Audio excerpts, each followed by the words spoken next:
안녕하세요, 윤주부입니다. 오늘은 미일 동맹과 북중러 동맹에 관해 알아보겠습니다. 미국 대화가 소강 상태에 놓인 가운데 러시아와 일본 등이 북한 핵 문제에 대한 발언권을 강화하면서 북핵 방정식이 복잡해지고 있습니다. 북한과 러시아와 중국은 하루 새 각각 정상회담을 갖고 결석을 과시했습니다.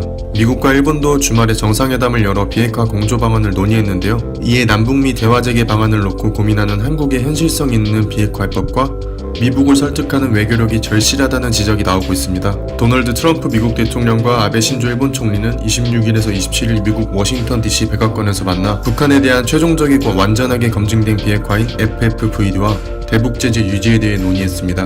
27일 윌리엄 해거티 주일 미국 대사는 두 정상이 대북 제재를 유지하기 위한 공동 결의를 논의했다고 전했습니다. 워싱턴 포스트는 이번 정상회담을 통해 아베 총리가 존 볼턴 백악관 국가안보회의 보좌관 등 트럼프 행정부의 강경파 입장을 강화해줄 것이라고 일본 당국자의 말을 인용해 보도했습니다. 이와 함께 트럼프 대통령은 북러 정상회담 결과에 대해 일단 로우키로 대응하면서도 러시아와 중국을 우군으로 만들려는 전략적 발언을 낸 것으로 알려졌습니다. 트럼프 대통령은 지난 26일 기자들과 만나 북러 정상회담 평가를 요청받자 블라디미르 푸틴 대통령의 성명에 대해 고맙게 생각한다며 러시아가 우리를 돕고 있는 것을 고맙게 여긴다고 말했습니다. 이어 그는 중국도 우리를 돕고 있다며 그들은 자국 옆에 핵무기가 있는 것을 필요로 하지 않는다. 무역협상 때문에 우리를 돕고 있다고도 생각한다고 덧붙였습니다. 앞서 푸틴 대통령은 미국 간 직접 대화와 남북관계 정상화를 환영한다고 말한 바 있는데요.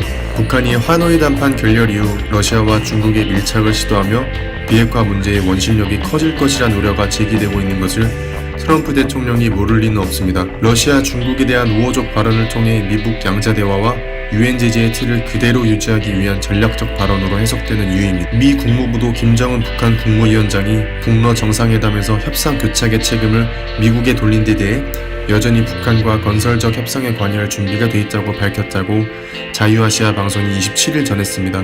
국무부의 반응 역시 북한을 자극하지 않으려는 의도로 익히고 있습니다. 다만 북한과의 협상을 서두르지 않겠다는 전략 역시 확고해 보입니다. 마이크 폼페이오 국무장관이 지난주 인터뷰에서 몇 차례 더 북한과 대화할 기회를 갖기 원한다고 말했지만 그도 역시 북한의 결단 없이 추가 양보를 하지 않겠다는 점을 분명히 했습니다. 북한은 하노이 정상회담 이후 미국 측의 실무협상 재개 요청을 계속 거부하고 있고요. 김 위원장과 푸틴 대통령은 25일 러시아 블라디보스톡에서 정상회담을 갖고 북한 체제보장 방안과 육자회담 재개를 한 목소리로 강조했습니다. 또 푸틴 대통령과 시진핑 중국 국가주석은 뒤이어 중국 베이징에서 열린 1대1로 정상 포럼에서 만나 북러 정상회담 결과를 공유하고 한반도 정세를 논의했습니다.